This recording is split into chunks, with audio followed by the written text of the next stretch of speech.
All right, so for some time now, I've been hearing people in the broader typology community say things like Carl Jung's notion on psychological type and psychology in general are limited because he mostly dealt with the mentally ill, and therefore, his sample size sucks, and therefore his ideas are not applicable to the average person.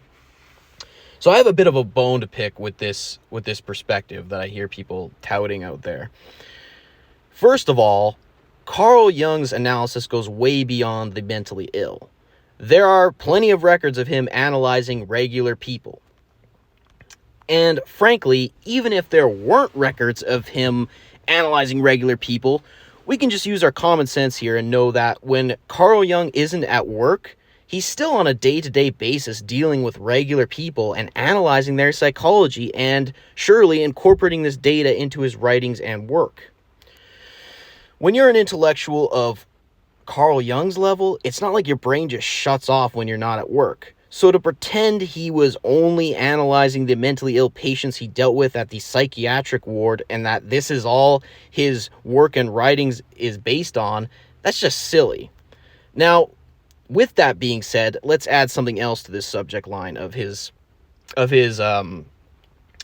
analysis of the mentally ill. Carl Jung understood that the dosage makes the poison.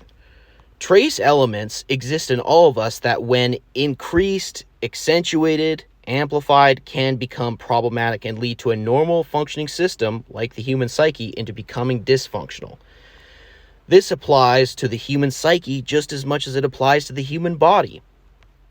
Have too much of a certain mineral in your body or too little, you start to have problems. And it's the same in the human psyche, with psychological elements.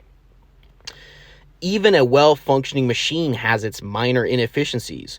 Only when these inefficiencies become too abundant do they become noticeable / problematic. But they were always there to some degree in every system. But it's this, it's the same machine regardless, same base principles. You're just looking at it in a different state. To use a more specific example, a machine can have too much oil or not enough oil. It's all about balance versus imbalance, but it's the same machine regardless. It's just where on the spectrum it is.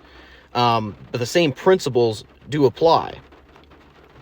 And on top of all this, as I covered before, Carl Jung also had plenty of normal functioning machines, aka normal people, to compare to the dysfunctional ones too.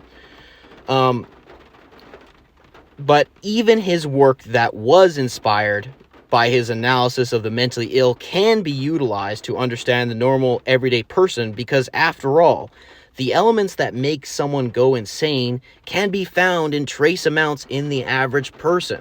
Again, the dosage makes the poison. Anyways, thank you for listening.